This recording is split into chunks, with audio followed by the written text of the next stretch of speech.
Da, eu sunt. Cu Palatul Urania.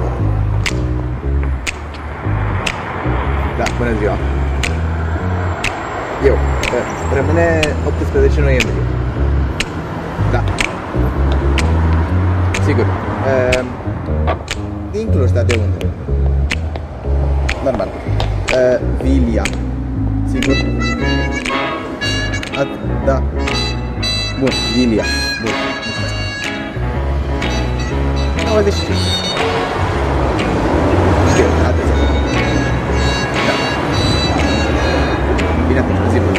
Vă mulțumesc.